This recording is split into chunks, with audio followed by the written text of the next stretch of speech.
इसलिए मैं यहां चला आया।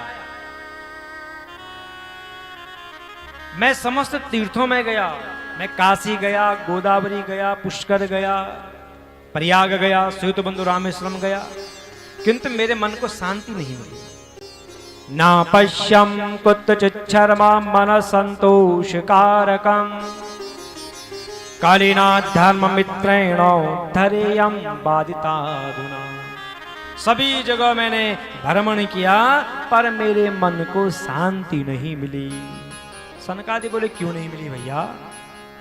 अरे तीर्थों में जाने से तो मन प्रसन्न होता है, सारे पाप ताप मिट जाते हैं, शांति मिलती है। तो तुम्हारे मन को शांति क्यों नहीं मिली यहां करके? नारद जी बोले अच्छा, हे सनकादि ऋषियों, अधर्म के सहायक कलयुग ने सारी पृथ्वी को पीड़ित किया हुआ है।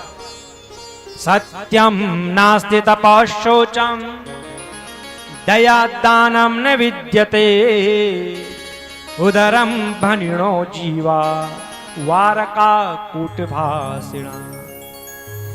मैंने देखा कि अब यहां सत्य चले गया है, कोई सच नहीं बोल रहा है। सच में कब लिख दिया था व्यास जी ने? द्वापरो समनु प्राप्ते।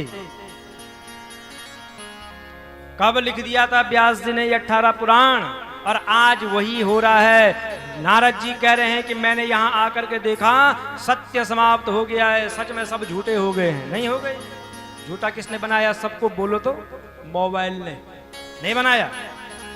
माँ कहती बेटा कहाँ हो? घर से बहुत दूर है ना, बस आने ही वाला हूं। झूठ सबसे बड़ा पाप। आज मोबाइल ने सबको झूठा बना दिया है। कब लिख दिया था? आज हो रहा है। तो नारद जी कहते हैं मैंने देखा यहाँ सत्य खत्म हो गया है। कोई तपस्या नहीं करना चाहता है, कोई शरीर को नहीं तपाना चाहता है। थोड़ा सा गर्मी लगी नहीं कि एसी में घुस गए, है ना? अरे शरीर को तपाओ, कष्ट करो। बिना कष्ट किए भगवान नहीं मिलेंगे, कष्ट करना पड़ेगा। दूध में पूरी नहीं बनती है, बनती है? जरा आज रात बना करके देखना। घर जाना और दूध में पूरी बनाना, मुझे भी देना कल ला करके, हम भी देखें कैसे बनती है। जब तक मंथन नहीं करोगे, तपोगे नहीं, तब तक घी नहीं निकलेगा। तपना पड़ेगा। एक दिन के व्रत लेने से कुछ नहीं होगा, है ना? उसके लिए तो कष्ट करना पड़ेगा। तो नारद जी ने कहा कि तपस्या भी कोई नहीं कर रहा है, शौच सब अपवित्र है, कोई भी पवित्र नहीं है, किसी में दया नहीं है, दान को ही करना नहीं चाहता है। केवल जीव अपने ही पेट के चिंता में है। सुबह का नाश्ता हो गया, दिन में क्या खाएं? दिन में खा दिया, रात को क्या खाएं? अरे नहीं खाओगे तो क्या होगा? मर जाओगे क्या? नहीं मरोगे, पानी में भी जीवित रह सकते हो। भोजन उतना ही करो कि हमारा जीवन रह सके। और लोग तो नसें भी भर देते हैं खा खा के, है ना? ऐसे भी लोग हैं। तो कहा कि जीव केवल अपने ही पेट को पालने में लगे हुए हैं। मंदासु मंद मतयो मंद भाग्या युपद्रुता पाखंड निरता संतो विरक्ता सपरिग्रह। असत्य भाषी हो गए, आलस, बाप रे पूछो मत। आलस तो इतना हो गया है और सच में आज वही दिख रहा है।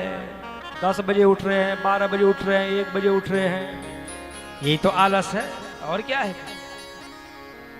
मंद बुद्धि के हो गए हैं, भाग्य साथ नहीं देता है, भाग्यहीन हो गए हैं। भाग्य कहां से देगा साथ जब 10-10 बजे तक सोए रहना है? और तब जा रहे हैं कि नींबू लटका रहे हैं घर के आगे, क्या हो गया होगा, हमारे पास पैसा नहीं आ रहा है, धन नहीं आ रहा है, हमारा भाग्य साथ नहीं दे रहा है, काली दाल उड़ोक करके डाल रहे हैं। ऐसा मत करो, सुबह उठना सीखो। भगवान सूर्य के आने से पहले उठो, ठीक 3:30 बजे बिस्तर छोड़ दो। फिर देखो अगर भाग्य नहीं चमकेगा तो नाम बदल देना। और क्या करें, आज तो सबको आदत पड़ गई टोटके करने की। नहीं पड़ गई आदत, कुछ नहीं होगा इसको करने से, शून्य, हासिल पाई 0। तो मंद बुद्धि के हो गए हैं, आलसी हो गए हैं। अरे सनकादि ऋषियों, जो संत कहे जाते थे वे भी पाखंडी हो गए हैं, उनमें भी पाप की प्रवृत्ति हो गई।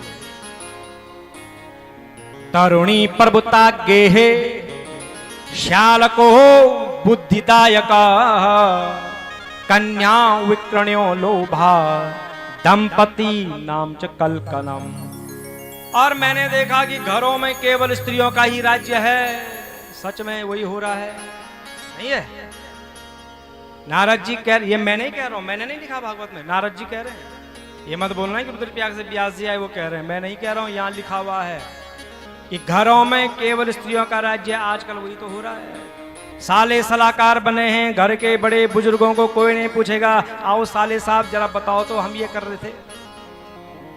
एक मतलब तो ये है इसका, और दूसरा मतलब क्या है? शालको बुद्धिदायक, और सबकी बुद्धि कैसी हो गई है? सियार की तरह।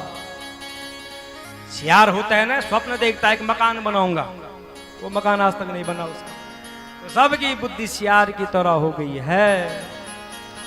और लोग अपनी कन्या को बेच रहे हैं कलयुग में। अब आप बोलेंगे अच्छा व्यास आया हमारे यहाँ जो कह रहा है कि लोग अपनी कन्याओं को बेच रहे हैं। सच में बेच रहे हैं।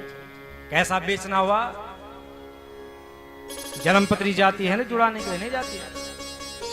तो मैं कहता हूं जन्मपत्री मत जुड़ाओ, देहरादून में प्लॉट दिखा दो, विवाह हो जाएगा। एक कुत्ता दिखा दो, विवाह हो जाएगा। आजकल तो यही है, बेच रहे हैं। सरकारी नौकरी होनी चाहिए लड़के की, देहरादून में मकान होना चाहिए।